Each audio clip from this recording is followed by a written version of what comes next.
नमस्कार, news pulse में आप सबों का स्वागत है। मैं हूं संतोष सिंह और हम न्यूज पल्स में बात कर रहे हैं विभीषण की। जी हाँ,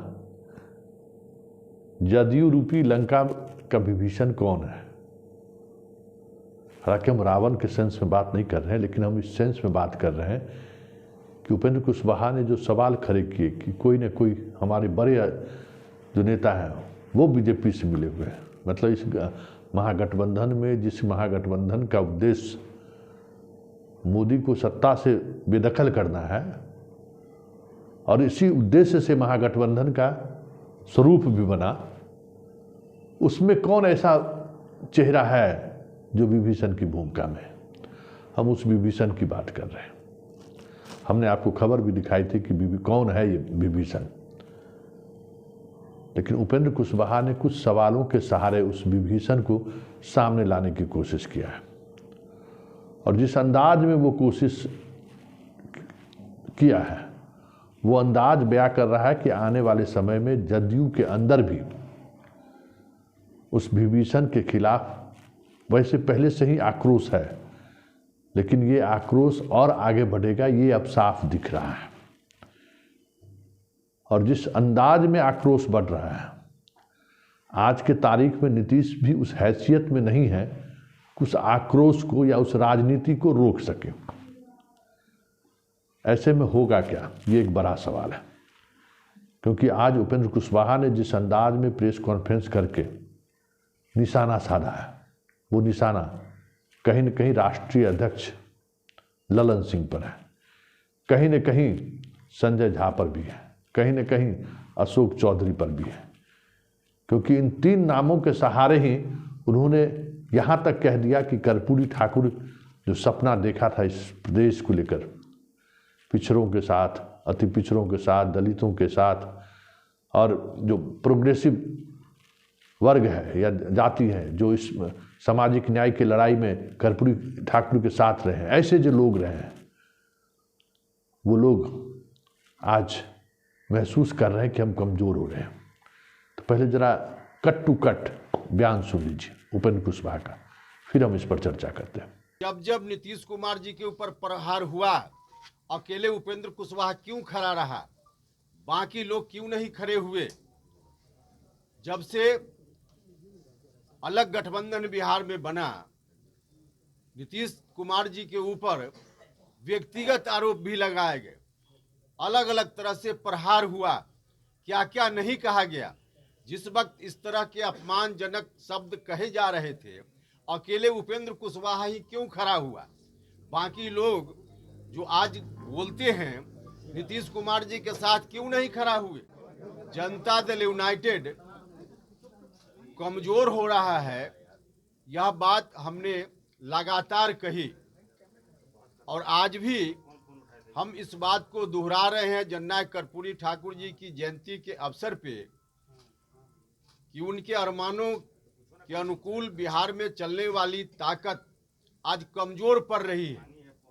इसकी मजबूती की जरूरत है और इसकी मजबूती के लिए हम लोग लगे हुए हैं। जब जब उनके ऊपर प्रहार हाल के दिनों में हुआ, तब तब हम उनके साथ खड़े रहे हैं। कुछ लोग मेरे ऊपर व्यक्तिगत रूप से कुछ टिप्पणी करते हैं, मैं उनसे हाथ जोड़कर प्रार्थना करता हूं कि उपेंद्र कुशवाहा को जितनी गाली देना हो दे लो भैया, लेकिन कर्पूरी ठाकुर के अरमानों के अनुकूल चलने वाली पार्टी को बर्बाद होते हुए उपेंद्र कुशवाहा नहीं देख सकता है। तो आपने सुना, उपेंद्र कुशवाहा एक तीर से दो निशाना साधने की कोशिश उन्होंने की है।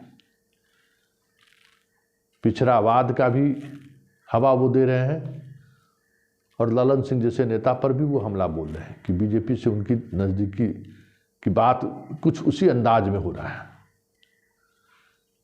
तो ये बड़ी बात है, क्योंकि जिस तरीके से आरसीपी को हटाने में उपेंद्र कुशवाहा का इस्तेमाल, अब इस्तेमाल ही कह सकते हैं, इस्तेमाल किया गया, उससे अब कुशवाहा आहत है।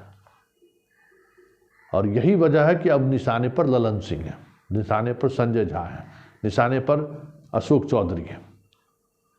क्योंकि यही 3-4 ऐसे चेहरे हैं जो चेहरे लगातार सीएम के साथ बने रहते हैं, जिनका अपना वोट बैंक या अपनी जाति का वोट बैंक पूरी तौर पर एनडीए के साथ है और उनका रिश्ता भी एनडीए के नेताओं से बेहतर है।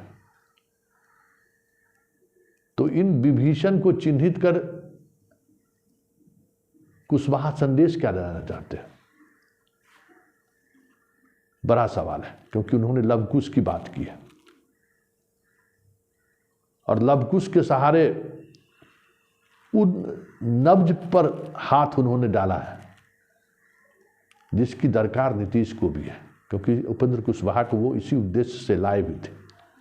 हालांकि वो आज कह रहे हैं कि उपेंद्र कुशवाहा के बारे में हमसे कुछ मत पूछिए, वो भाग रहे हैं सवालों से, बचना चाह रहे हैं। जरा सुन लीजिए कि नीतीश किस तरीके से उनके सवालों, उपेंद्र कुशवाहा के सवालों पर भागते हैं। अपनी अपनी इच्छा है, हमसे तो कोई बात नहीं कर रहे हैं। अगर हमसे बात करते तब ना हमको मालूम होता, कोई बात नहीं कर रहे हैं। वो तो कई बार पार्टी को छोड़ करके गए आए, फिर इस बार आए 21 में, अब इसके बाद बराबर बात करते थे। इधर कोई बात नहीं है, अगर बात होगी तब न जानेंगे। वैसे जिनको जो बोलना हो बोलते रहे, कोई मतलब नहीं है?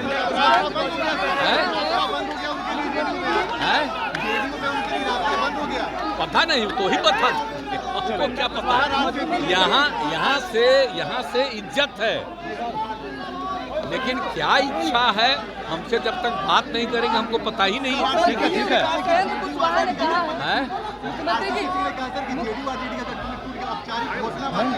कौन? तो छोड़िए ना उसके बारे में कोई पूछना है। सब के बारे में आप लोग जानते हैं। कुशवाहा ने कहा है कि मुख्यमंत्री को